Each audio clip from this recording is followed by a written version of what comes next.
You ready, Drew? I can be ready. Are you ready for some real food? Some real food? Hardee's. That was a Hardee's. I think that was their expression for a while. Oh. I'm not acquainted with Hardee's Hardee's mottos of the past, no. Yeah. Now, mascots of the past. They had them California raisins. That. Do you remember those? Yeah, I remember the California raisins. They were everywhere. Why? It was one of the most successful marketing campaigns, basically, of all time. Why? Why? Because they had a You glut seem of to be raisins. educated on this. Yeah, it's used in like business books and stuff. Because there was some weather anomaly that caused like a huge glut of raisins, and they basically had so many raisins they didn't know what to do with it. So they the Raisin Council? agriculture, yeah, whatever the Raisin Council, yeah, they created a campaign specifically to get more awareness of raisins, and it worked. I'm surprised Big Raisin has that much money. Yeah, and Raisin Brand started advertising this 2 scoops of raisin thing. That was part of that. Wow. Yeah. Okay. Look it up. Look it up. It's a thing. All right. Supply and demand. If you have too much supply, you got to create the demand, And then or tank the prices, and then all the farmers starve. and then you have shriveled grapes playing instruments. Yep, that happened. All right. I got lots of little interesting nuggets in here. Anyway, I didn't put what we're going to be talking about. Oh well, we're going to figure it out. Are we ready, Tyler? Ready. All right, let's do this.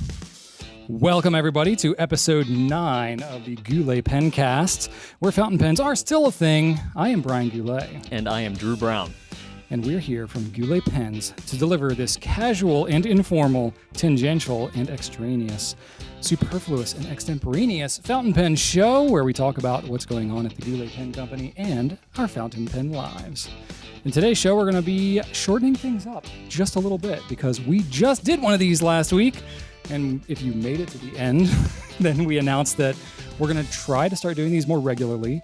Now, granted, I'm going to have a weird schedule myself over the next month, so we're not actually going to start doing this weekly, basically except today, for the next month. We'll go back to every other week, and then we'll start doing it weekly again. Summer's going to be a bit weird, but we're trying to do it more, and that's kind of the point. So we're going to do a similar format to what we've been doing all along, but just slightly shorter questions. We're not going to do a hypothetical and a flex segment, but just a hypothetical, except this time I'm doing it. It's going to be good. Twist. I'm excited. So let's get right into it, Drew. We have some Yes. feedback, plenty of feedback. In fact, we have a good amount of feedback. First, I'd like to mention that if you were one of the early adopters of last week's podcast, you may have noticed it go live and then go not live. That was due to our temporary audio technician maybe not doing some things exactly perfectly right, so that temporary audio technician may have needed to take it down, fix some audio things, and then put it back up. So I am sorry if you were enjoying it and then had it pulled right out from under you, but all is well now. I got it uploaded pretty quick after, basically you had Brian coming in one ear, me coming in the other ear, and that's just nobody needs was that. wigging people out. Yeah, nobody needs that. So sorry if I wigged you To be out. fair, most of the comments on that first video were people being like, this audio thing is tripping me out. Can y'all fix this, please?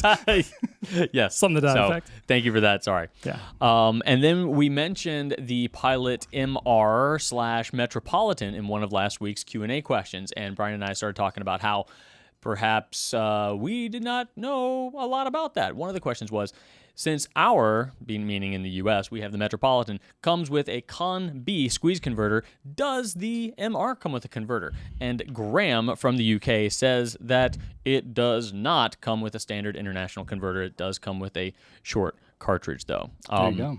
So also, in that, he mentioned the Pilot Pluminix. Pluminix. Did you know about that? Nope. It's like... Is that a Frankenpen? Sounds like the Plumix and the small Prera together. It's a small Plumix. It's a smaller Plumix. That's a thing. I didn't know that. I had to look it up. I was like, did he just say Plumix and then do a typo on Plumix? No, it's a thing. And I felt super excited knowing that. So if it's not a new thing, then I would say probably not that many people know about it because we've been at this a while. Yeah. And we were not aware that this existed. But so, I learned something. So thank you, Graham from the UK. There you go. And then, anyway. Very cool. Yeah. Along those lines, when Drew and I were talking right before this, recording today, we were talking about this, and I was like, we had 2 very different understandings of what we were talking about around this issue last week. He was purely talking about whether the converter was included with the pen or not.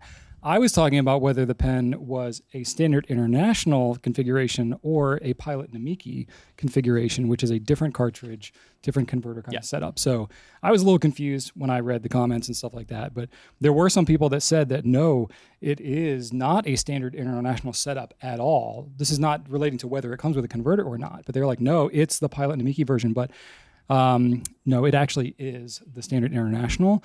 That's what they have on the Pilot EU website, is saying it's standard international. However, Drew did confirm with me that if you're buying through some, places that may not be getting their stuff officially through the Pilot EU distribution channels, like Amazon DE as one example, that you might not be getting that standard international version. So you may see a blend of both in Europe, but that the proper distribution channel does come standard international, but with no converter. That's right.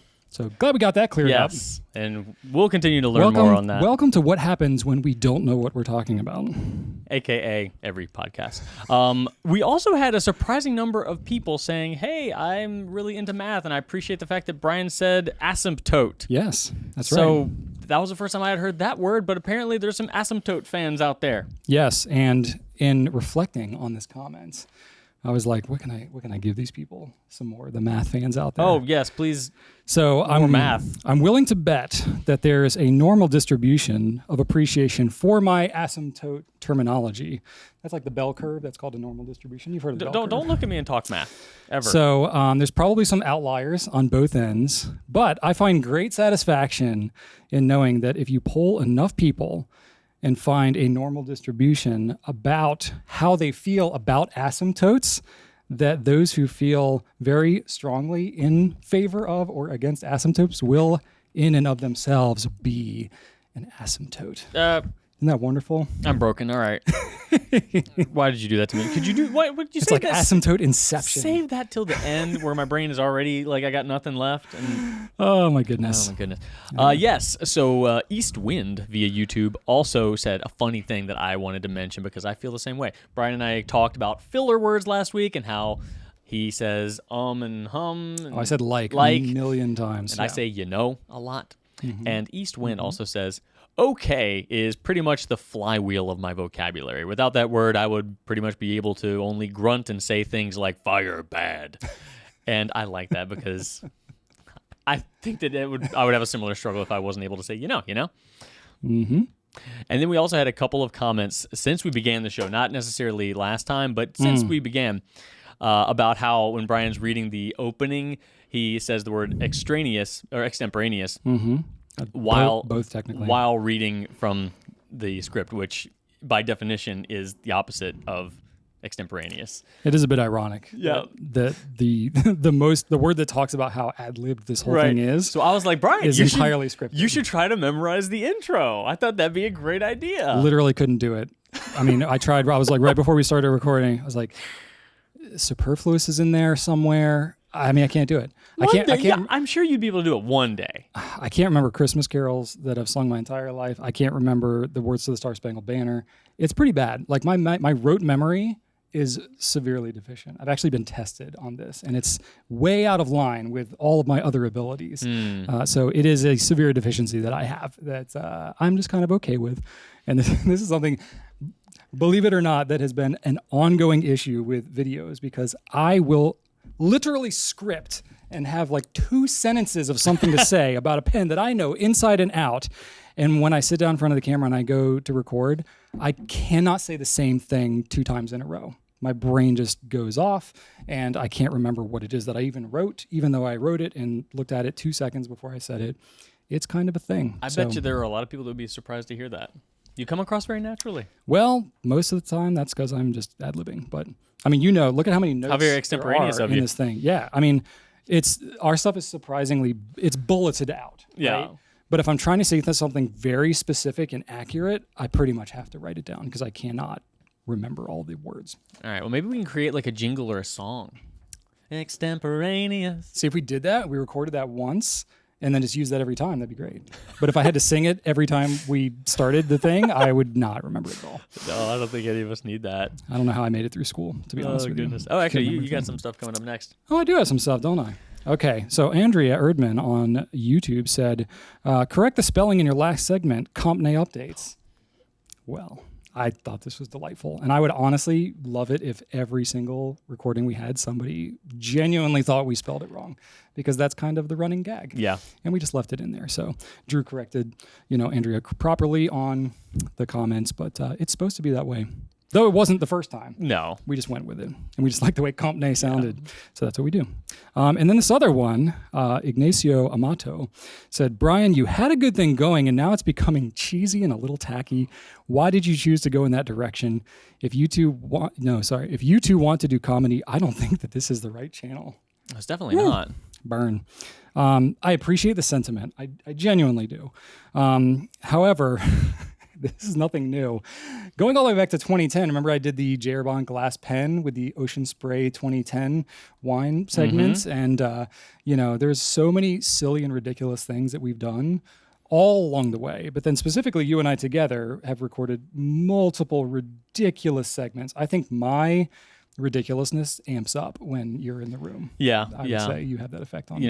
The quick draw pens comes to mind. Yep. Remember Fountain Pen News back in the day where we I had the bandolier and the Noodler's Black on my face. Oh, yeah. You were like storming the building as a ballpoint fan. Yeah. I was defending. Well, I was doing the recording, actually. Oh, that's right. Yeah, I was behind the camera that day. Okay. So this was you and me producing that together. Yeah. And it was like, and you had one take. You have a broadsword, don't you? Bring that. I do. I have a bandolier. Yeah. Let's do that and put preppies in it. Mm-hmm. So yeah, this is a thing with Drew and I. We feed off each other there. Yeah, there's probably not the most prevalent, like the silliness, but it definitely has been here since the beginning. It's been sure. a common thread. Yeah. But again, also, this is really what part of the Pencast is for. And I think, Ignacio, maybe you just haven't been aware of everything that's on this channel. We got 2,000 videos or something close to that on YouTube. The Pencast is just one form of them. So this is going to be our outlet for something unscripted mostly and kind of ridiculous. It's just fun for us.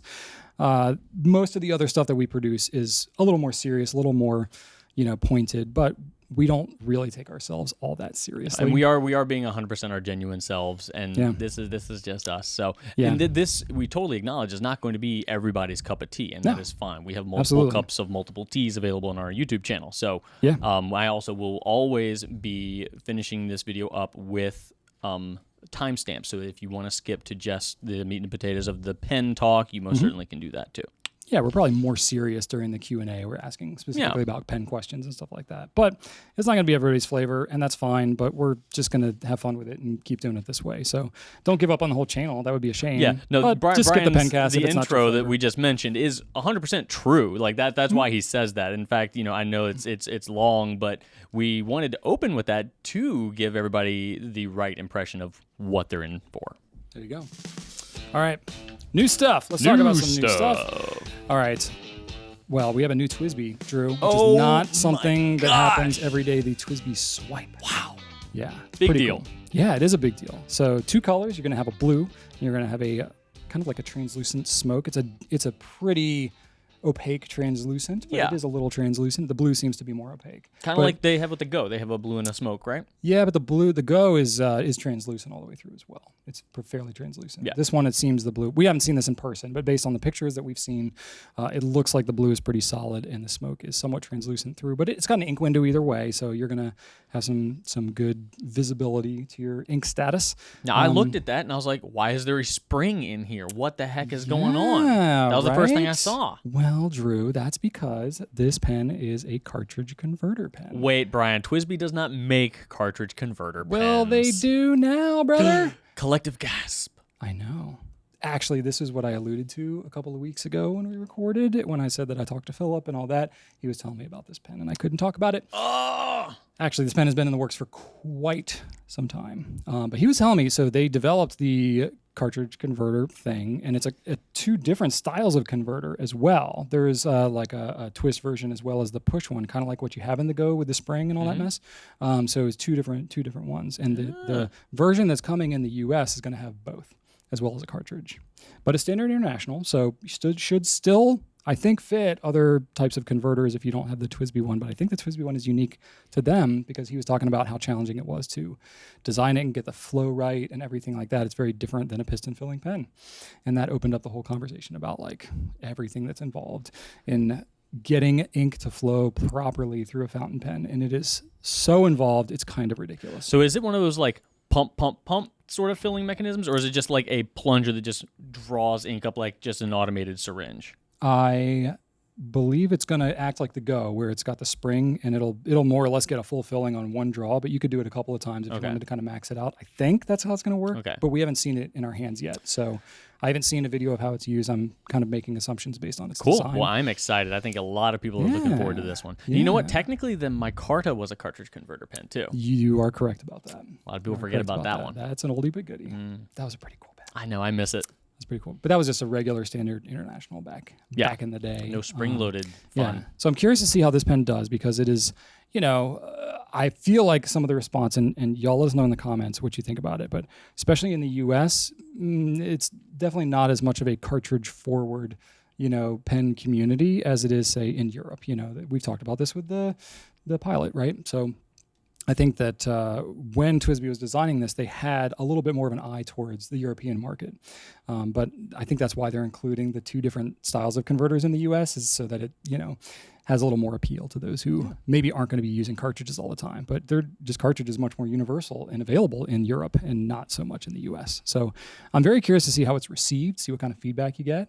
It's priced, it's a little bit less than an Eco, but it's more than a Go. So I think it'll be really interesting to see what the feedback is. And I'm curious to get one in my hands. And I want it, and I want it now. And it's not soon enough. And that's how everybody feels. Yeah.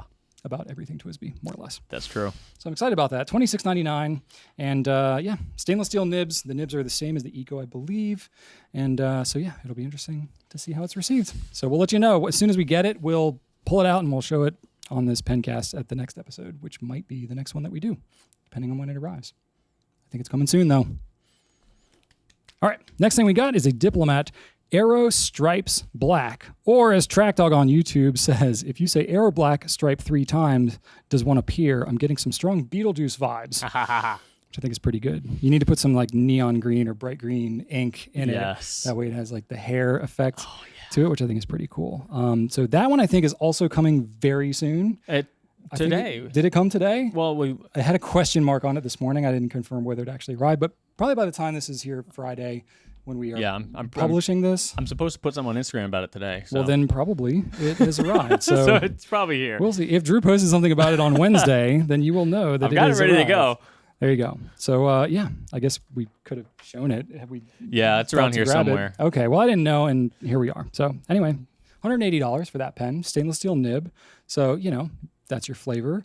But I think it's the same as every other Aero, except that it's got that two-tone kind of look. We talked about this a couple of weeks ago, but it's anodized. They anodize the whole thing black, and then they basically like rub off, kind of polish off, and have this brushed, look to it that leaves the black just in the grooves. Yeah.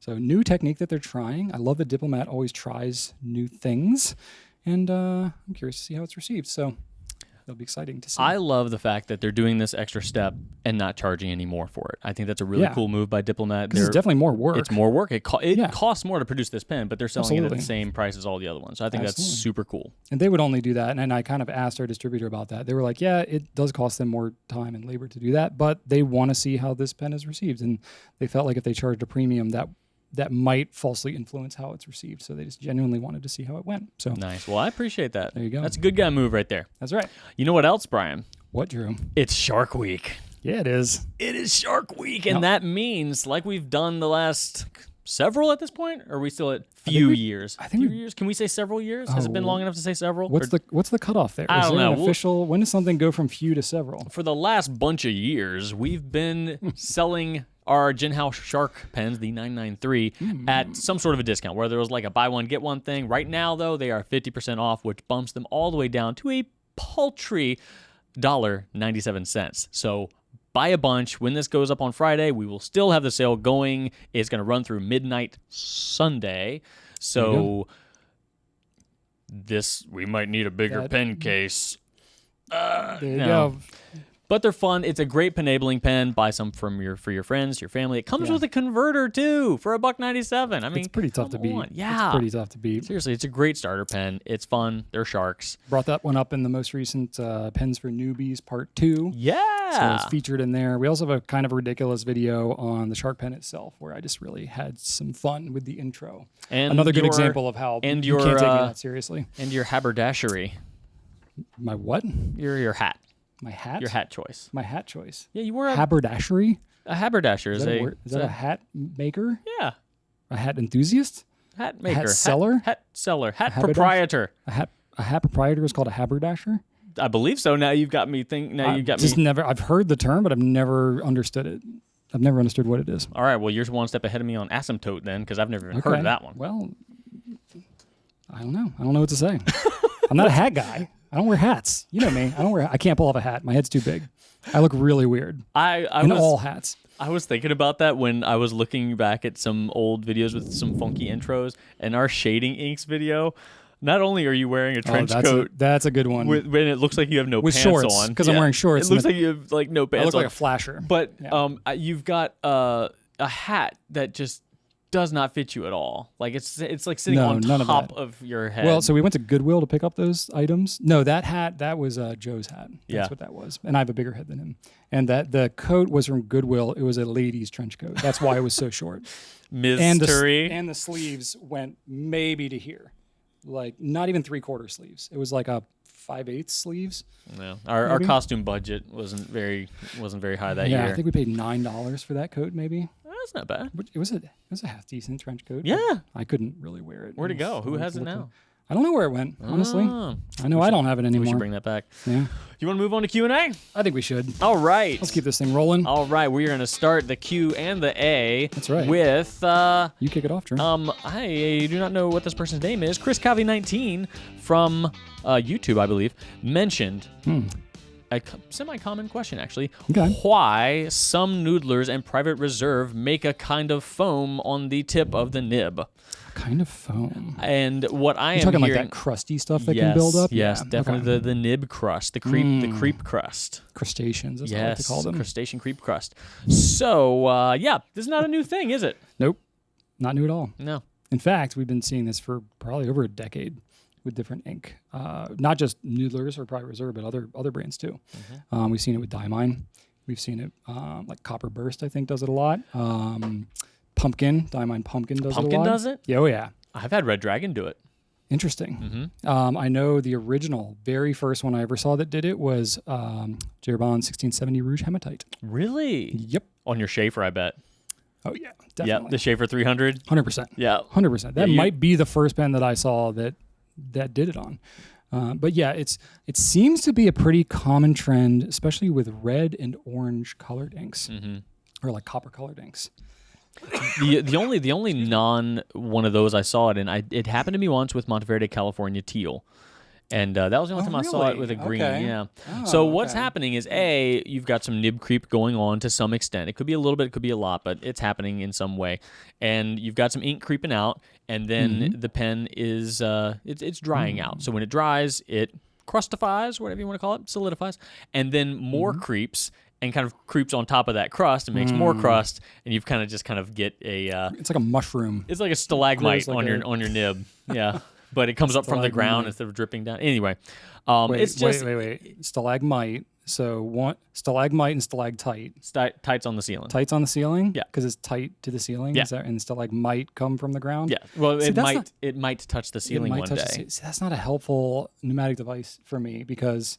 Or mnemonic device, not pneumatic device. Oh, whatever. It could be not air powered. It has to come out of device, your mouth. Because you could literally say the opposite of that. And you could be like, it might reach the floor if it's long enough. Or it's tight to the floor. Like, you can't be tighter than on the floor. Like, it's not a helpful one for me. Okay. That's why I can't remember it. Okay. Anyway. Either way, it's not new. Just wipe it off. It's just the non-water part of the ink. So it looks like something is really wrong. Yeah, it looks like mold or something. It's not.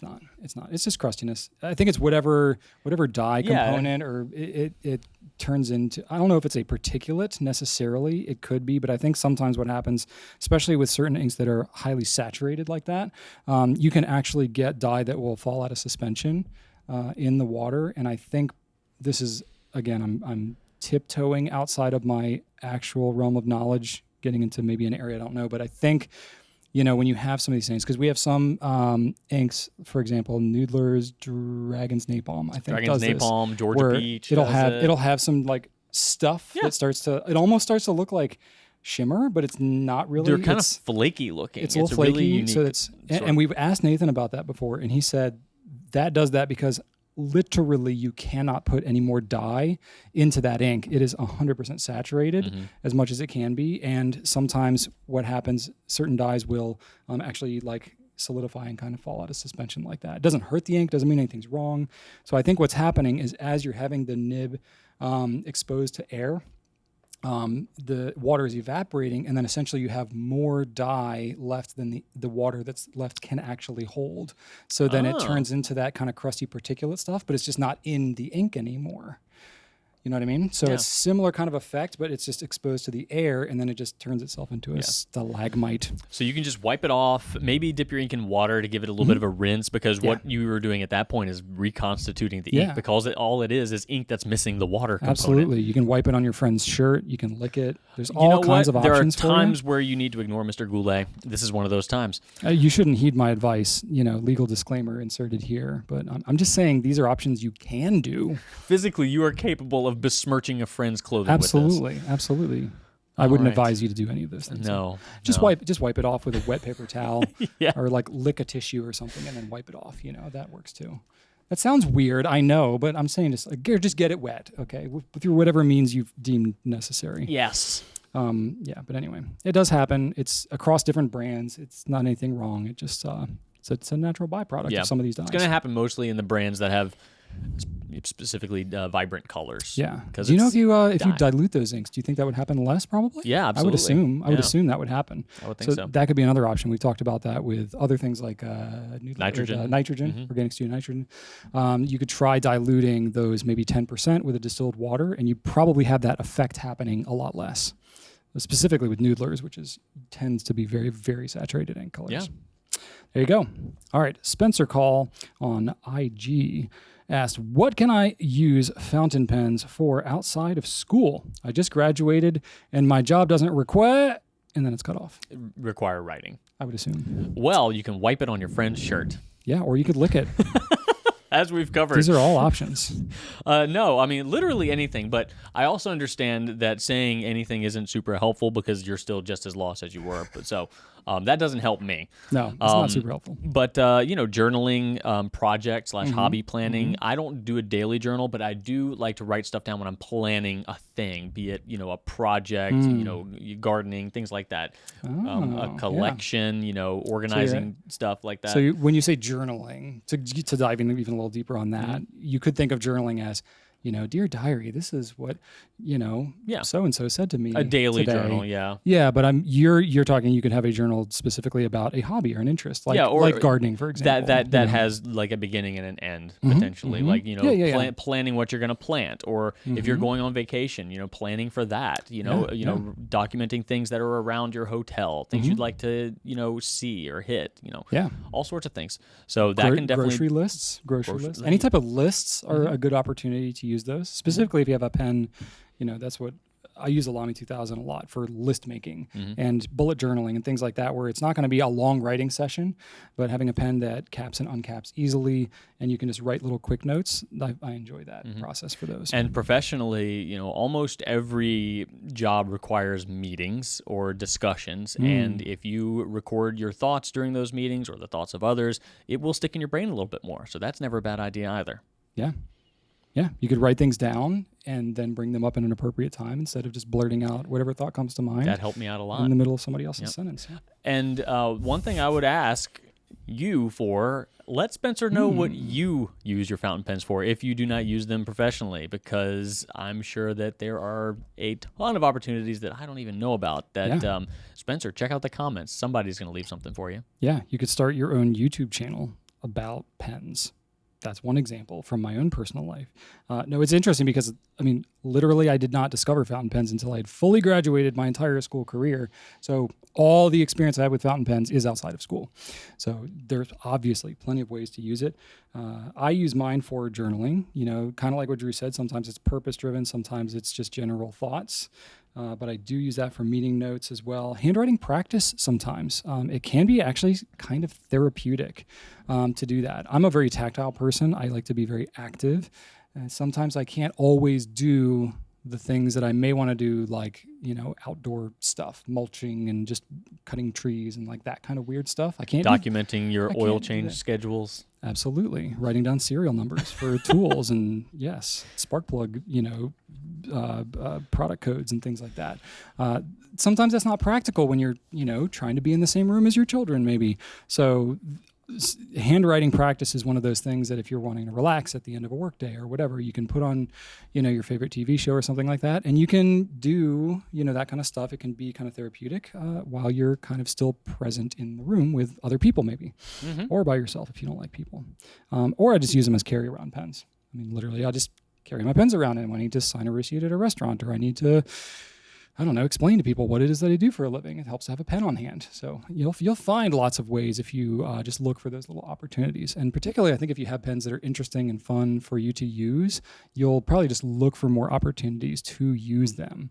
And you might come up with your own kind of custom, whatever, lifestyle scenarios where pens might actually make sense for you. Absolutely. And use your pens in public. You might meet a friend who likes the same stuff. There you go. So there. Yeah. Jay Speener on Instagram asks, best pens for hand pain. And there are a lot of different answers that we could Is that like best pens to stab somebody? with to cause them hand create pain. Okay. Yes, yeah. Probably a lot of pens would fall into that category. They're I all guess. pointy.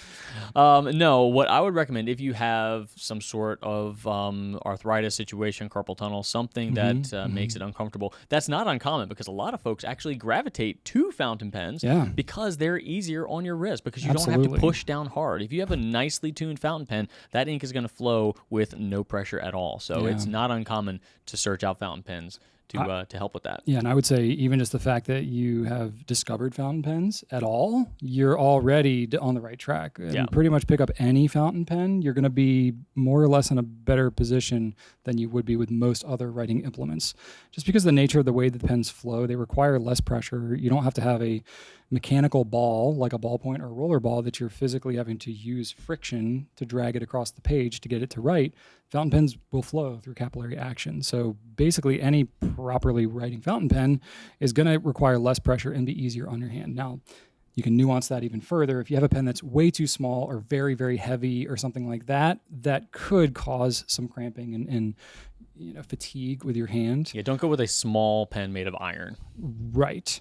Well, I mean, there are pens like that, like Quaco Lilliput, right? Very small pen, but it's also kind of heavy. Yeah. Maybe not the best one for a long writing session if you have hand pain and you have large hands like me. Remember that CP1 that was made of like not the Yeah, there's a platinum CP1. that thing, right? That thing was so skinny. It was very skinny, But it was also kind of weighty for it wasn't super heavy, but the size it was. Yeah, I mean, it was definitely heavier than the brass one. I think you want to go the opposite direction of that. You want to go with something that's larger, especially large at the grip section. Yeah, the length of it maybe matters a little bit less, as long as it's long enough to rest on your thumb, whatever web or whatever it's called, then you're going to be okay. And that's most pens. Yep. And then going with something that, doesn't have a whole lot of friction when you're writing with it, something with a slightly smoother nib, that is a very broad generalization, but something that's as light as possible as well.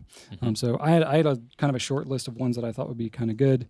You had some too. I don't know if you mentioned any of these yet. No, not yet. Oh, okay. Well, then I'll just leapfrog you. Go for it. The ones that I had. So ones that we get actually, told about a lot is Edison Collier. That's a big pen. It's a big pen. But it's light. It is light. You can eyedropper convert it and write with it for But then it won't be ever. light. Well, it'll be a little bit heavier, but it's still a pretty light pen. That's a good one, nice big grip section. The Penlux Masterpiece Grande, kind of in that same vein, very large pen. TWSBI actually gets recommended a lot. The 580, VAX 700, maybe a little bit less, but the 580 generally is pretty well liked. And the Conklin All-American, that's another good big one. And that's a little more affordable maybe than the Collier and the Masterpiece Grande. But those ones get talked about quite a bit. But anything kind of in that vein, I think you're in good shape. Yeah, the Monteverde Ritma is a metal pen, so it's on the heavier side, especially if you post it. But the grip section is pretty much the same diameter as the barrel itself, so it's got a pretty wide grip on that thing. Yeah, very tubular pen. Yeah, and then the Opus 88 usually has pretty substantial grip sections as well. Yeah, that's a big pen and pretty light as well. And one thing I will say, if you are at all familiar with a pen that does have a comfortable grip section for you, we have a comparison tool on our website called the Pen Plaza, which has every one of our pens able to be compared side by side with any of the other pens. So if you know how your Jinhao looks and you want to compare the width of the grip sections to something you have yet to purchase, that's a great way to do it. We also have grip diameters on every one of our products that we sell, or all the pens anyway. With a slight asterisk there, we have to make a judgment call because not all grips are like the Ritma where it's just one straight tube. Right, we measure at the widest point. Yeah, no, not always. That's the way we use it. We have to kind of pick and choose. It gets complicated. Okay. we try to measure it at the place where we think that most people would be holding it. Oh, that's not the way I did it. I did it. Well, yeah, exactly. It was a long time before I used to do it. Yeah, so it is complicated because when you get a pen like the Studio, for example, it's got a pretty hardcore taper, or the 2000, right? It's got a pretty hardcore taper on it. Where exactly is the measuring point for the grip right where the steel starts? Pen? Where the steel starts, right here. That's where you grip this pen. No, where the steel. That's the grip? Yeah. So you're gripping it right there? I'm not. I'm gripping it here. Well, I actually I have 3 different fingers in basically 3 different spots. All right. So how do you measure that exactly? It's complicated. Anyway, it's on there, and you can use that to gauge approximately. We're talking millimeters here, so if you're off by a couple, it's not really going to make a huge difference. Yeah. What you're really comparing is the one where it's 10 millimeters off than the other one or something like that. Correct. So you'll know. Correct. All right, next question is from Evan Seaman03. What is the best method for ink mixing? I don't think either of us can say what the best overall method for ink mixing is. We don't do that on a regular basis. Pouring one into the other, I think, is the best method. I'm going to disagree with him. Putting both of them in the same container. Big mistake. I would call that as the best method. Big mistake. Fair enough. Agree to disagree. But there are definitely ways you could do it poorly. It's generally understood that the safest way to do it is to stick using inks from the same brand, same manufacturer, just so you don't go adding any crazy components to something that it does not agree with. Usually, if a manufacturer makes an ink, it's using the same sort of methods, same basic materials, nothing super crazy there. And I'll go one step further than that and say the same series within a brand. Not a bad idea. For example, Noodlers has a lot of different things going on. A lot of properties, yes, sir. So the Bay State inks should only be mixed with other Bay State colors. The conventional line, they're all fine. I think if you're going with a Diamine Shimmer-tastic and you want to mix it, go with another Diamine Shimmer-tastic. However, if you do want to get a little crazy and add a Diamine Shimmer-tastic to a Noodler's Bay State, go ahead. Yes, watch it explode. Do it in a small amount in an ink sample vial and let it sit for at least a day before putting it in your pen, just in case it summons Cthulhu. So what now? Cthulhu? What? Anyway. What is that? You can't just drop that and walk Cthulhu, away. It's a giant Lovecraftian monster. Lovecraftian? What is it? Squid face man. What? What are you talking about? It's a giant monster with bat wings, a squid head, and you've never heard of Cthulhu. I literally don't know what you're talking about right now. It's a Lovecraft monster. I understand monster. H.G. Lovecraft, the author? Nope. No? Okay. I got nothing. Is it nonfiction? Doesn't sound like it.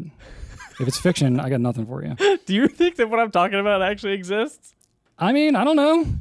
I don't know everything. Anyway, no, it's fiction. You're amused that I asked you if that was nonfiction. Just somebody's gonna be really amused by this conversation. Be safe with it. Let it sit if you do something wacky. Honestly, it's a good idea to let it sit even if you don't do something wacky, because you never know what's in there. We don't have a lot of, and by a lot of I mean zero, insight on how ink is made. Like they are not transparent about what they put in there, any sort of material safety data information. We don't know. Generally it's not radioactive or anything, but other than that, we have no idea. And then I would also say that there are some inks like Diatramentis. They actually sell a dilution fluid that you can use to actually dilute your ink, turn a bottle of nitrogen into 4 bottles of nice blue ink. Or whiteness of the whale. Yeah, exactly. To regular blue. Whiteness of the whale is in Noodler's Eternal inks. It's a little bottle, but it's actually, contrary to popular belief, not supposed to be used as a white ink, but a dilution fluid to lighten or whiten your inks. Yeah, so you can turn your red a pink color. Yeah.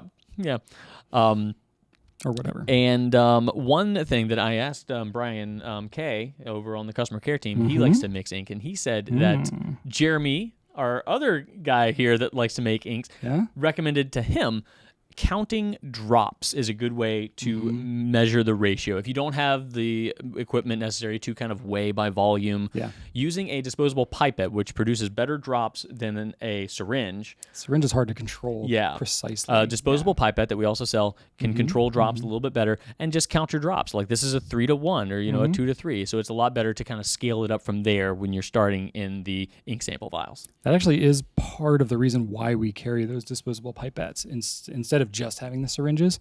It was partly for ink mixing and stuff like that. Of course, you can use it to transfer ink to a new bottle or whatever, but that's part of why, is for that ink mixing exactly. So yeah, I think that there's a lot of great threads on ink mixing on the Fountain Pen Network. There's, oh my gosh, so many reviews where people have mixed it, and they get pretty scientific. And I think there's a whole forum within there about ink mixing with different recipes and reactions and stuff. So I think that's a great resource. You don't have to sign up for it to be able to view it, I don't believe. So I think you can just go lurk and look at some of the formulas people have already come up with, including, some people have come up with, discontinued ink colors, and people have experimented to try to recreate some of those colors. And so there have been some varying degrees of success on that. So it's a pretty interesting place to go hang out if that is your thing. Also, there are some, kind of kits, I guess, that have come out over the years with various manufacturers. They don't usually get a whole lot of love and get a lot talked about all over the place, but I thought it was worth mentioning a few in case that was a thing for you. So Platinum has their mix-free. They do it a little differently. They have, 9 different ink colors. And I don't know. Do we still sell mix those? Them. Good question. Should have checked. But that is a thing. I haven't heard about them in a long time. They came out like 10 years ago. But anyway, so that's a thing. You can mix some of those, and they had a whole chart for how to mix them and get different colors and stuff. It was this very big thing that was a thing. Also, you could go with more of a CMYK kind of mixture if you're a color guru, or if you're familiar with like the printing process or that kind of stuff. CMYK with the 4 colors, you can basically mix almost any color that you want by different ratios. There's plenty about that on the Fountain Pen Network, I know, but that's the basis for the Peniter Alchemy set. So there are 4 different colors, CMYK plus a dilution liquid, and they give you some extra bottles and stuff. So that's very fancy packaging. So if you really want to feel like a baller doing your ink mixing, Peniter Alchemy is the way to go. But you can also mimic the whole CMYK thing. I've seen people do it with Noodler's ink colors, using Noodler's yellow, I think it's Saguaro wine, but I'm not sure. Some magenta color. It's a nice magenta. That's one option. And then Noodler's turquoise, and then black to get your CMYK. So you can mess around with those. And then Drew mentioned the Detrimentus document inks. I know that's something pretty popular. People are doing watercolor stuff or doing urban sketching. Not uncommon at all for people to mix those together as well. And I think that's part of what the vibe is there. So lots of options for you, but it's definitely a whole subset of the whole fountain pen experience is getting into ink mixing. So more to explore, but not something that we are doing every day ourselves necessarily. All right, Drew.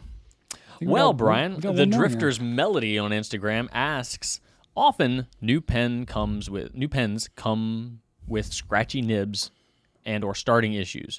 How to tackle them?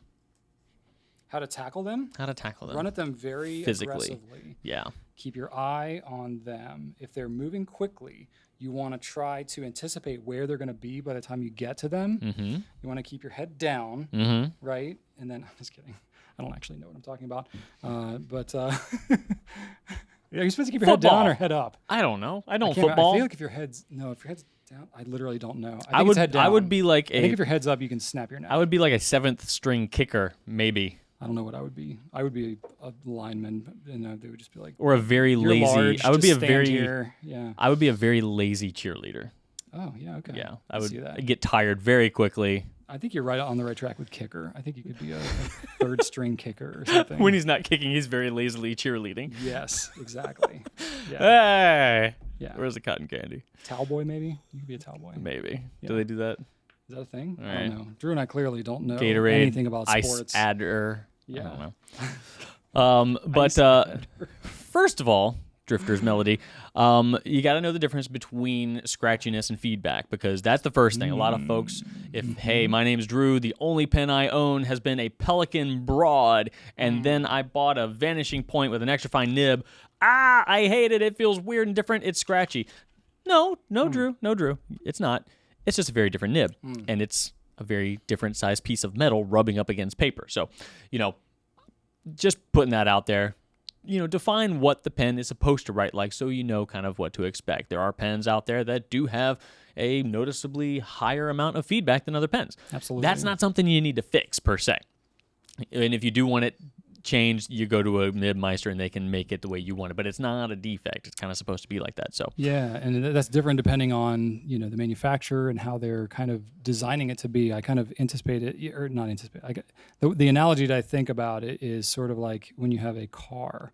When you're driving different types of cars, you can have different driving experiences, right? So if you have more of a sport-tuned car, the suspension is going to be stiffer. It's going to ride a little rougher, but it's going to handle tighter on the road. Okay. That doesn't mean that there's anything wrong with that, versus if you were driving, I don't know, more of a luxury thing and it's going to ride a little squishier on the road, but it's going to smooth the bumps out more. It really depends on what kind of experience that you're looking for. The difficult thing about that with fountain pens is they don't necessarily clearly say what it is going to be like that, whether it's sport tuned or luxury tuned. But that is a good way to think about it. And maybe as you're exploring different pens and looking to kind of see what kind of experience you're looking to get, keeping that in mind that not every pen is going to be the same level of smoothness. Right. But if you do have a pen and it is tearing up paper, super scratchy, that could mean a couple things. You could have a burr on the nib. One tine could be lower than the other, especially if you notice it scratching more from left to right or right to left. That usually means that one tine is higher than the other, and it shouldn't be. Certainly, you could possess the ability to correct those tines. However, it's probably a better idea. You clean your pen. Obviously, cleaning isn't going to fix bent tines, but overall, a good idea to clean your pens. Yeah. A good idea to change your ink if you're having flow issues. But if you do have something a little bit more severe like nib issues or it's just not writing at all, contact the place you bought it before doing any of that other stuff because you don't want to accidentally void a warranty or in some way jeopardize your support options with said company. Exactly. Yeah, and doing like a realignment or something, unless you go really off the wall, that's pretty safe to mess around with. But if you're talking about taking micro mesh or still not something like a lot of companies want to hear about though. Yeah. So if you do that and take it too far and you cause some kind of damage to it, then that will void the warranty. But if you're just tweaking it a little bit and you're like, nope, this is getting out of my comfort level, that's generally okay, and we can work with you on that. But I think if you're getting to the point where you're actually going to try to alter the smoothness of the nib by the micro mesh, you're grinding, you're actually changing the surface of that nib, that's pretty much where you're crossing into that territory where you're going to be on your own. Yeah, if you bought it from us, we are always happy to help. This is not an uncommon thing. We do this stuff every day. We're happy to either walk you through how to make it better or to help you kind of gauge expectations a little bit. If you are a newer user and you don't quite have an understanding of how this pen is supposed to be, we can help with that too. And of course, if you need it to come back, we'll take care of it. If you're outside of your warranty and it needs to go back to the vendor, we'll help you walk through that as well. So no matter what, we got your back, and any other company, we'll also have your back. So there you go. All right, that takes care of our Q&A for this week. We are now going to do a hypothetical, and we thought we'd mix it up this time because Drew's been doing them all, and I wanted the chance to try it out. So Drew has no idea what I'm about to ask him. And actually, I had a hard time narrowing it down between two different hypotheticals. Bring it on. Maybe I'm just so excited, and maybe I shouldn't do both of them at once, but I think one of them is going to be pretty quick and easy. So I'll start with that one. Okay. And then we'll go with the other one. So the first one is a would you rather. Okay. So it's kind of just an either or, and we can banter a little bit. But this is very specific to you. Okay. So Drew, would you rather give up coffee for a year or have to wear shorts on all the warm days of the year for about 6 months? Oh no. Would you give up pants or give up coffee? All right, coffee you have to give up longer. I'm gonna pull a Brian and say, do I have to buy the shorts? They would be supplied to you, so there's no financial outlay of the shorts. I'll go with the shorts. You're literally just having to wear them. I'll go with the shorts. Really? Yeah. You would wear shorts for 6 months? Absolutely. Wow. Yeah, that's not a question. I have coffee publicly, like in front of other people. If I have a problem with shorts, just as an alternative to buying pants, they should be. If a pair of pants is $60, shorts should be like 15, and they're not. What? They're not. No way. There's not enough of shorts. You cannot shorts. say. Okay, maybe not 15, but There's just not worth it. I'm fine in jeans. Jeans do the job. I get bitten by mosquitoes less. I don't get sunburned on my legs. And I cannot ever say that the bottom of my legs get hot and I wish that there was nothing covering them up. I will deal with shorts. I just don't want to buy them. Why would I buy shorts? Why would I buy shorts when I can just buy more jeans? Buy more pants. They have a wider wider application. They last the whole year. You can't wear shorts in the snow. How do they have a wider application? Because you wear them year round. You can wear shorts year round for that matter. Also, I don't get poison oak on my legs. Okay, I'll give you that. I'll give you that. Pants are better. I'll give you but that. if I didn't have to pay for the pants, if I didn't have to pay for the shorts, whatever, okay, then all right, whatever. Don't take my coffee away from me. That is a sad thing. My 8:30 coffee is so special to me. You know, we put the kid down at 8. You're talking 8:30 at night. 8:30 at night. The way, put the kid down at 8. We go down. I make myself some coffee. Me and the wife sit down, watch some TV. I sip on my coffee. Maybe have a little snack. A snack. Yeah. Okay, what is your snack? I'm going to go deeper here. What is your snack choice? Is it complement the coffee or is it separated, not necessarily tied to the coffee? Right now, I have a couple options. Okay. I made some brownies this weekend, so those are there. Ooh. Those are there in a little tray with some cellophane on it. I also have some Freezy Pops that you squeeze out the things. Oh. Those are always a go-to. And then I love me some Freezy Pops. And then when you're done, with you take coffee. the empty things and you stick it in the coffee mug and you have like a bouquet of empty plastic. So wait a minute. Freezy Pops, those are like a fruity cold snack. I drink my coffee first. Okay. And let them melt a little bit so they're not like rock hard. Okay. And then they're enjoyable. Also, Brian, I have some Oreos that I bought. They're 4th of July Oreos. And I didn't know this when I bought them, but okay, so they're red, white, and blue icing for one. They're very cool looking. I've not seen So I these. brought some in my lunch, and I'm eating them here in the office, and they're in my mouth. They're doing something, and I don't know what they're doing. They're activating. They are. They are. What are they doing in your mouth? They were popping. What? Yes. Like fireworks, like 4th of July. They like had pop rocks in them, and I did not know this. Oh wow! Apparently, they said it on the thing. I saw it on the package later that day. But I'm eating them, and something's happening in my mouth. I could see though, there like you see some like firework type like design happening on there, and you just think like, oh, it's 4th of July. Yes. They just superimpose some fireworks. There's some stuff not like really obvious pop rocks, but enough that I notice like what is happening in my mouth. Pop rocks are something that can really throw you off if you are not expecting them. Yeah. So anyway, those are my snack options. Wow. Currently. Pop rock Oreos with coffee. I did not anticipate. That freaked me out. Going down this path. That freaked me out. That would freak me out. I mean, it's fun now that I know it's coming, but there was a moment where I was like, what is happening? There you go. All right. Well, good to know. I see. I knew you loved coffee. Yeah, absolutely. And I don't want to buy shorts. That coffee holds out. Okay. All right, fair enough. Yeah, just like I don't want to buy dots. But if you said, would you rather have no snacks all year or only dots? I'm like, I mean, only dots. Obviously, I'm not gonna not have treats. Right. I need treats.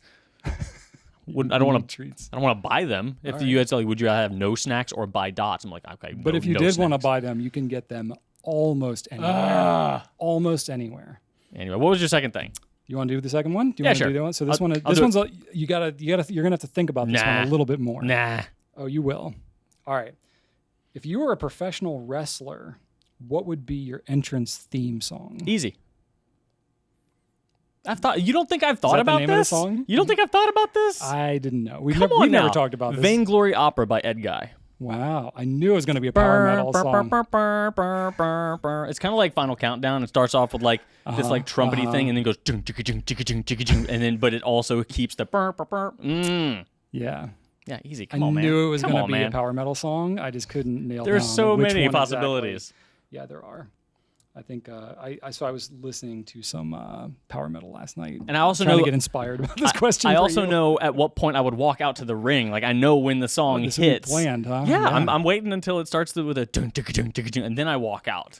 Nice. So you hear the song, you're like, oh no, it's Drew, and then it keeps on going. You're like, oh, he's coming. Nice. He's coming. Do you have a wrestling name? Like, what would your wrestler name be? No, I don't. Question. I don't. Now, when I think it should be the Brown something with brown in it. The Brown Tornado or something like that. I don't know. Brown Bomber. The brown bomber. Yeah, I don't know. Yeah. You can figure that one out. Yeah. The brown smudge. I probably wouldn't be a wrestler. I probably wouldn't be one of those like really conniving, creepy dudes that like walks out with the wrestler and like you'd be like the pulls the guy's leg, like the henchman, tosses him the chair, like I didn't know. Yeah. Yeah, that'd be me. Okay. You'd be like I don't know where that steel chair came from. You'd be like the Andy to the Conan, right? I was thinking more like Paul Bearer to the Undertaker, with the ashes. Nice. Yeah. I used to watch a lot of wrestling. I know. You're way more educated about it than I am, which is why. That's why I thought this, there might be something interesting to talk about here. What would you choose for me then? What would be my song? Since you're so well versed in the I selfishly have not thought about that. Okay.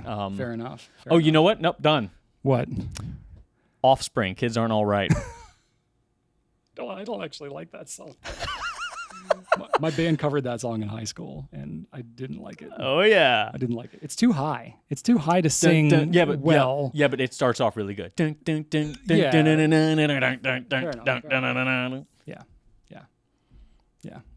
We also did Creed Higher. That was another one that we covered.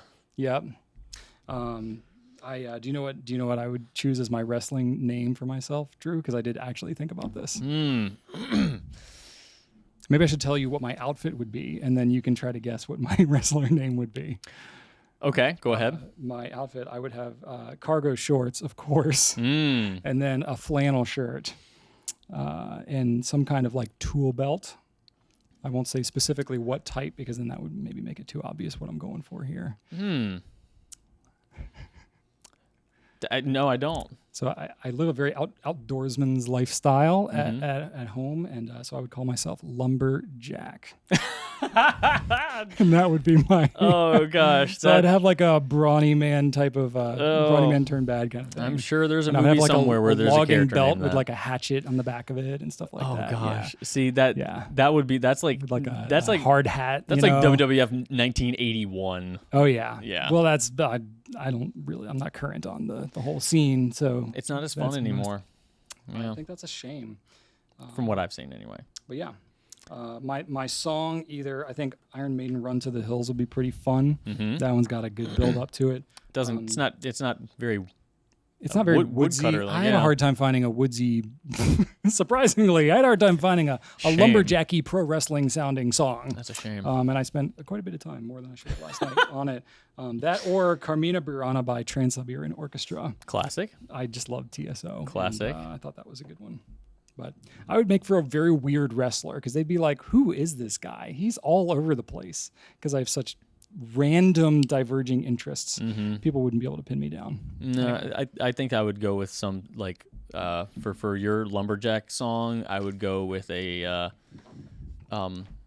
song called Rauta by a band called Korpiklani. They don't sing in English. Okay, but you all just the better. It sounds. I don't have to remember the words. It sounds very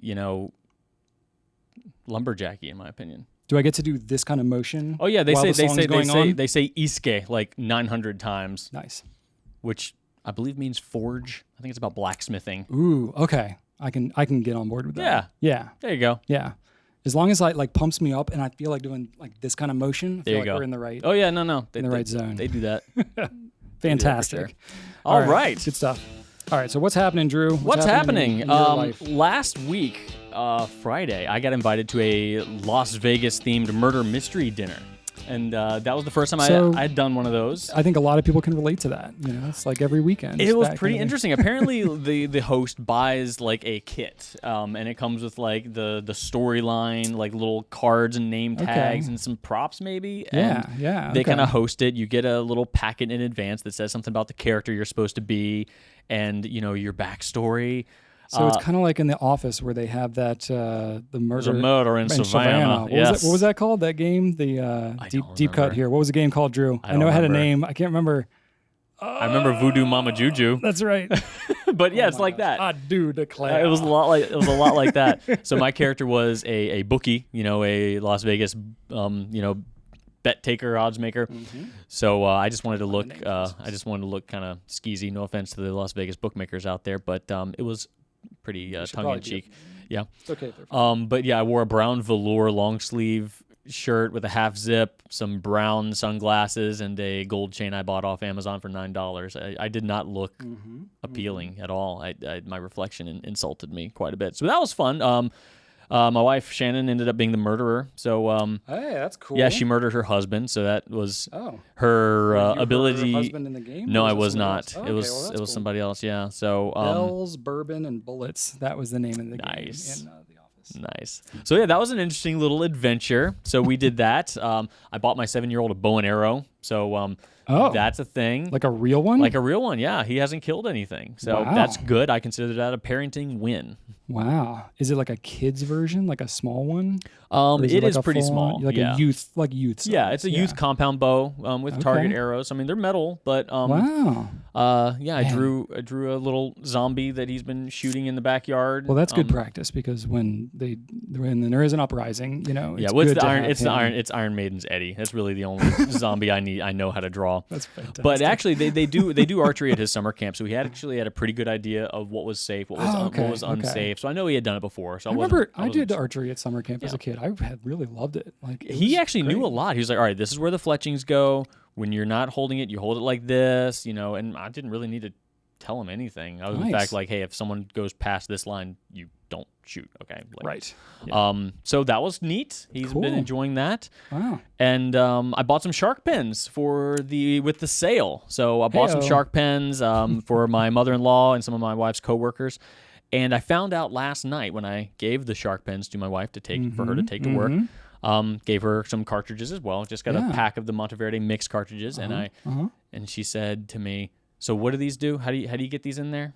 Oh wow. 10 years I've worked at the Goulet Pen Company. You've given her pens before. She's owned pens. She has, and if you'll remember, she has had those pens lost repossessed many of them because she does not do a great job in caring for them.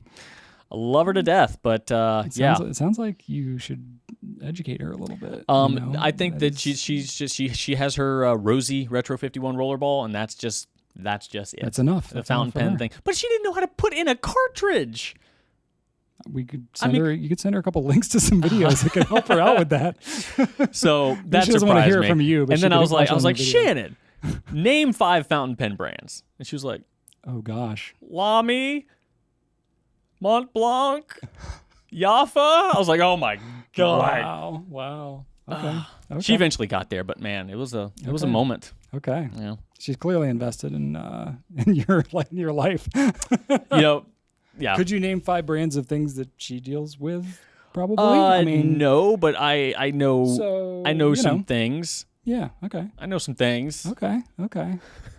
Anyway, that's been See, I don't have that experience because Rachel and I are all up in each other's business. So like we don't have, literally all up in each other's business. Yes, I don't know what I would not know about what she's doing and vice versa. So yeah, that's just a different experience for us. But yeah, I'm pretty sure Rachel could name 5 brands of ours. Probably. Yeah, so for me, Drew did mention previously, was it the last Pencast we did or maybe the one before? We were talking about things to do over the summer. We were talking about the Connects roller coaster came up. I probably mentioned a couple times. I forget how it came up exactly. I don't know. You and I are like goldfish. We can't remember what we talk about because it just streams out of us. But anyway, Rachel was like, yeah, let's actually do that.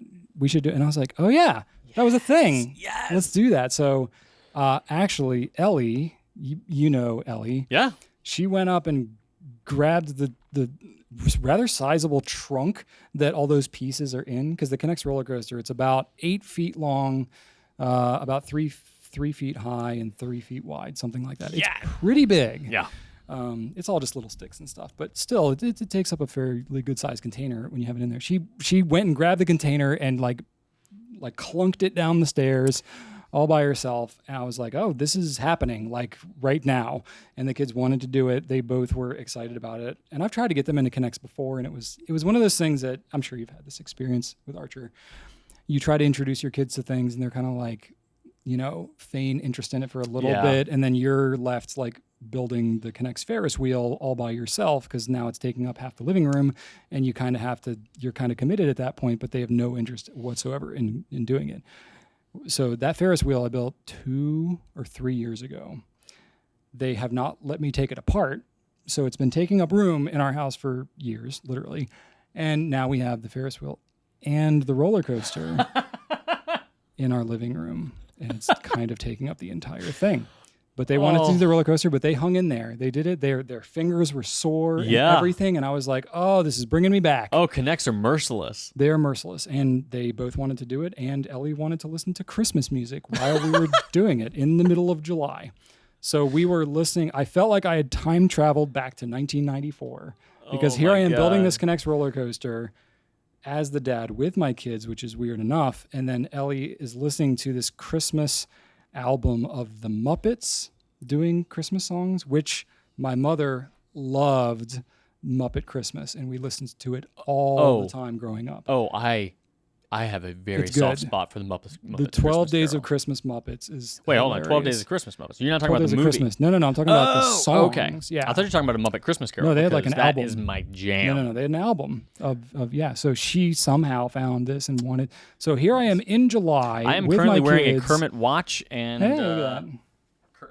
Bunsen and Beaker socks. There you go. Yeah, Bunsen Look and at Beaker that. socks. That wasn't even planned. On me. No, I'm just. So yeah, that's what I did, and the kids, they did not want to stop. We actually had to tell them it was 9:00 at night, and I was like, no, we are stopping, and we'll finish this tomorrow, because all of us were so glad. getting sore, and our fingers were very much in pain. But then they woke up the next day and wanted to finish the rest, and so we built the whole thing in, I don't know, maybe 6 hours total. You know what you should have done? You should have said, we can do this, but the carousel has to come down first. I didn't want to do that though. See, if I'd done that, that would have been 2 hours of taking apart the carousel. Yeah, our fingers would have already been But sore. now you have to spend 6 hours taking apart the carousel and the roller coaster. I know that's going to happen. And they're not going to want to take it apart. So who's going to take it apart? Oh, This guy. R.I.P. your thumbs. Yep. So then the kids, of course, brought up the conversation about the bags of apples. And so, yeah, that was me as a kid. So I really felt like I had time traveled. It was very strange. Because, you But run fun. into... It was a lot of fun. They were legitimately into it. Rachel even helped out a bit for a while, and then she did not have much interest after the first hour. But yeah, it was pretty fun. That is epic. I'm so glad that happened. Yeah, me too. So now we did, and the first test we did with the little car that goes around it, it worked. It made it all the way around, which is not always the case. So Because it's not powered or anything. It's just gravity. it's just gravity. Yeah. It's just gravity, and it's plastic sticks held Yeah. together. Like there's a lot of ways to do it, and the instructions are not great. Like there's one picture of a whole section, and you have to put it together just based on what that picture. It's not like Lego where it's a step-by-step thing. Ooh. You're looking at this grainy, crappy picture, and we didn't even have the original instructions, so it was a digital download of a 20-year-old grainy instructions that we're looking at on an iPad. And trying to it's put not like together. Lego where you can go to the official site and get like HD versions of all of their instructions. No, I don't even think I got the official instructions. It was some bizarro man. place I had to go and find it, and I mean that's how Connects are though. Hey, it was pretty memories. much like you have this thing you're trying to build, 2 pictures. That's what you get, like halfway built and fully built, and you're like, where does this piece connect to on the back? And they're all getting man. frustrated. I'm like, no, it's got to fit like this, and you got to hold it like this, so you get the leverage to snap it because you got to it's like work to put those things together. Yeah, it is. sometimes, especially on the roller coaster. So yeah, I had to assemble and redo some of the pieces, but the kids did great. They really did. And now it's built and we have that memory. So That that's is fun. awesome. I'm sure we can probably add a picture here, right? You have a... Yeah, I'll get you a picture. I'll Awesome. get you a picture. Very cool. A lot of fun. All right. Well, what's happening with the company? Well, we got some company updates. This is all kind of behind the scenes stuff a little bit, if you care about that at all. But we had our quarterly leadership planning meeting this week, so that's a blast. And how often do you do that? Quarterly. Yeah, quarterly, once a quarter. So yeah, but basically, we're still dealing with COVID stuff. There's supply chain issues, all these types of things. Hybrid work has been a big talking point for a lot of people in the general business community. We have a really strong culture here, and we sell physical products, so there's definitely a need to be present in our building. But is that have to be the case for everybody for every role? So this is something that we've been talking through as a company, and so we're working out all those details, and that's something that we are going to be kind of figuring out. But I think that we've been disrupted with COVID stuff and having to work from home and flex in and out, especially anyone who's caregiving, in any capacity, you're pulled in a lot of different directions. So I think we've been able to accommodate that pretty well and still maintain our culture. And so now we're just figuring out, okay, what does kind of this next phase look like as, we're looking at a longer lens of this kind of like blended life that we're going to be living in. So that was a big talking point there. And I think we have a pretty good plan. And that's a big part of it. Nice. So I won't get on to the nitty gritty details because it really doesn't matter to anybody. Well, I bet you a lot of people are still in that situation, whether or not they're helping direct the conversation or not. I mean, the remote work was a huge game changer in surviving 2020 for a lot of companies. And I think a lot of companies are facing this like, okay, well, do we keep doing this or do we go back completely to how things were? Or do we do this, a little bit of both? Yeah, and that's something that we're talking about. That's something we're talking about with our suppliers. They're traveling, pen shows, like all these things are all in conversations like, okay, well, do we just like immediately go back to the way everything was before, but it's not quite the same? What does this look like now? So everybody on personal and like work life is having to revisit these things. And so are we, but we're just right in that mix. And I feel like we have some pretty solid plans, but, so I've probably played with physical pens a little less in the last couple of weeks because I've been heads down thinking about leadership-y stuff. Oh, so that is actually a good segue to our next segment about what is on your desk. And yes, spoiler alert. Not much for me in terms of pens. But yeah, I mean, personally, writing with pens, again, I use them in meetings and various things like that. So I've been using, again, my Lamy 2000. I actually inked it last time I brought it. What is in there? I have just went to an old standby, Robert Oster Blue Water Ice. Blue Water Ice. I know you love that Blue Water Ice. I have a bottle of it in my backpack, and I was in a meeting, and this pen was empty because I did clean it recently. Hey. And so I, actually got to the point where I needed to ink it. So I grabbed it out of my backpack and filled it and just went on. Nice. But I did What nib size? This is extra fine or fine. I can't remember which. Oh, I think it's extra fine. Cool. It's pretty thin. I use it for bullet journaling, so that just makes it easier. Nice. Oh, yeah, for sure. Yeah. Cool. Yeah. I've been writing. I actually inked up my Black Matte Vanishing Point. Hey. Which is an old favorite of mine. It is no longer the matte that it used to be. It's shined up a little bit. It's quite shiny. I've got these nice brassy scrapes all over the button. That just means it's been the loved. End pops off really easily. Oh my gosh, true. Yeah, How did that happen? It just happens, But I love it dearly. You dropped it in your car and it is trusty. Grabbed it. It is reliable and it always writes. And I've got this inked up with SBRE Brown Aquaman ink. Oh wow. So finally got around to inking that up. So this has been quite enjoyable. This has always been kind of like my note-taking pen. Whenever I've gone somewhere and need quick little bam, sheboygan, nice, boom, boom, done.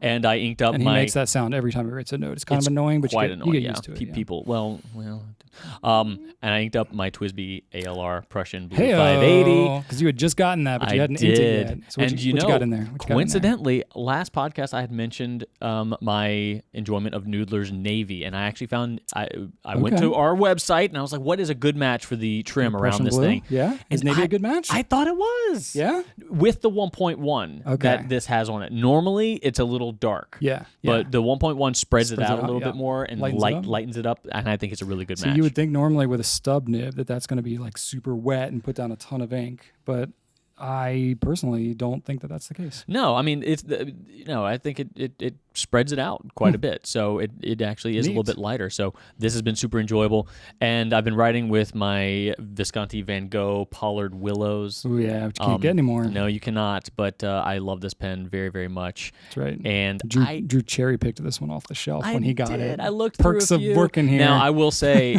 back in the day, these pens were fantastic looking. Yes. They had a lot of vibrant colors in them. Yeah. And I honestly don't know what's in here. It's either really? Thunder Fluff or Rain Fluff, and I'm not really sure. Because every time I go to write with it, it's super saturated because it's been sitting for a while. I'm like, is this the dark one or is this the light one? I don't know. Either way, it's one of the Sailor Ink Studio 224 or 124, 123 or 224. Rain Fluff or Thunder Fluff, I don't know. But it's lovely, and I love it. Nice. That's what I've been writing with. That is what's on my desk. And are those the only 3 pens that you have inked up right now? Yes. Wow. You are nothing if not consistent. That's what I do. And I have had a few people on YouTube say, you know what, I need to do that thing that Drew does. I should do that. I've got too many pens. Nobody's looking at my process and saying, you know what, I need to do that. I need to be more disorganized and not remember what ink I put in which pen. Yeah. The first step is admitting that you have a problem. What's the second step? Because I'm lost after that. Do I have to do something different? 3 easy payments of $29.95 to my Venmo. Yeah, no, not happening. But anyway, that's what we got for today's Pencast. So moving it along a little bit more, but still giving you plenty of meat to chew on. So thank you all so much for watching. If you are interested in engaging with us, you can leave some comments on YouTube or anywhere else you might see it.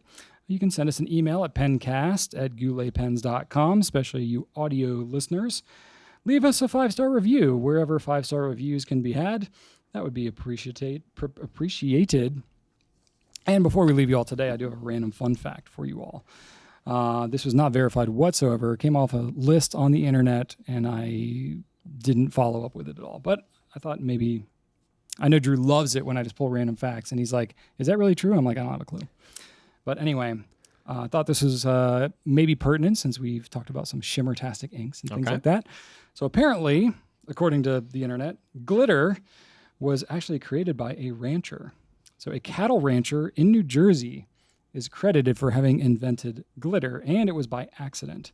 So Henry Rushman from Bernardsville, New Jersey, was a machinist who crushed plastic while trying to find a way to dispose of it, and thus created glitter in 1934. Thank you. I mean, it's not strange enough to seem untrue. It's just weird enough to seem like it could be true, but not so weird that you feel like you need to investigate it further. I'll go for that. So there you go. That came off a random list of 100 weird facts that you can take it or leave it. I'll go with the Mike Rowe, that's the way I heard it kind of vibe. I dig that. Why not? But anyway, glitter invented by cattle ranchers. That's all we got for you this week. Thanks so much, everybody, and right on.